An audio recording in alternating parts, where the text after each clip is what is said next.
of October in 2016, I worked at Party City as a seasonal job. It was pretty hectic for the Halloween season, obviously.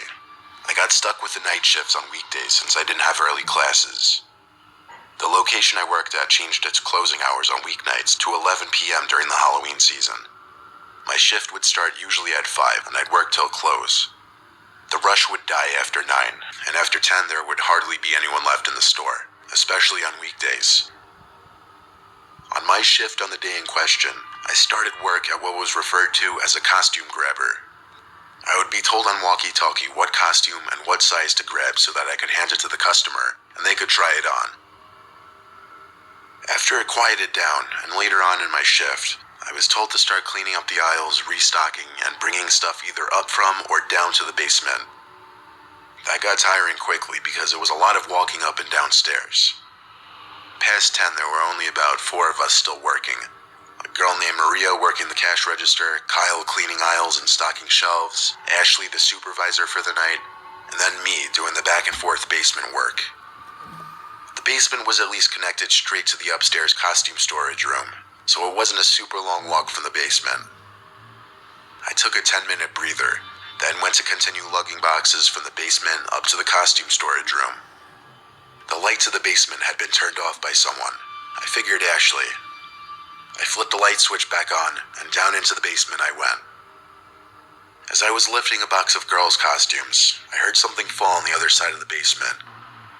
Not to make you think this basement was really big, it was just one big circle full of boxes with a big shelf in the middle.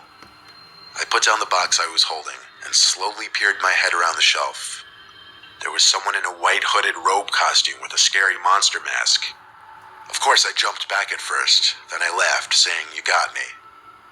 Whichever of my coworkers was in the costume didn't speak, though. They just tilted their head to the side a bit, as if they were still messing with me. I had a feeling it was Ashley at first, even though she would supervise some nights. She was a clown. But then I realized this person was way too tall to be Ashley, so it had to be Kyle. I tried approaching him to remove the mask. He just backed away from me, though. Then I looked down at the boots on his shoes. The dirty, heavy work boots that I knew for a fact Kyle wasn't wearing. I started getting the shivers. I went back up the stairs without running to avoid suspicion. I shut the basement door and went straight to Ashley, who was talking to Maria by the register. I asked, "Where's Kyle?" And he literally called "What's up" from a nearby aisle. That's when panic set in. I asked if there was anyone else working that night. She said everyone went home, so I told her someone was in the basement in a costume who didn't belong there. Kyle and Ashley came with me to the basement so I could prove it to them. But like any cliche horror scenario, whoever was down there was gone. There was a back exit in the upstairs costume room for unloading truck shipments. It was possible the intruder exited through there. Ashley sped through the security footage of the past hour and didn't see anyone enter the costume room except for me. But there wasn't a camera in the basement or the actual costume room itself to check that. Part of me felt like it was a prank, and that if I went back down there, I'd find the person in the costume again. But my job was my job, and I had to get back down there to continue stocking the costume room. When I got back down there, I once again picked up the box of girl costumes I originally was trying to bring up, got it to the stairs, and stopped because I thought I may have heard the noise of a small plastic bag being slightly crumpled. Of course, I didn't want to stay down there to find out alone. I wasn't getting paid enough.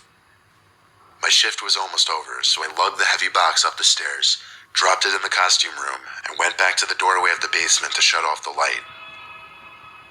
Before I did, I looked down the staircase, and at the bottom was that person in the white robe costume again, only this time minus the mask. I saw his face, his smiling face looking up at me. I slammed the door shut and ran out to Ashley and the rest, screaming for help.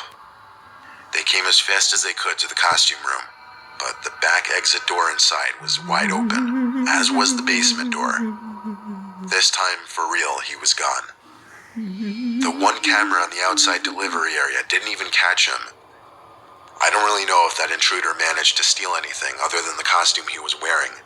For all I know, it could have been just one big Halloween prank, or he might have been in there looking to actually hurt someone.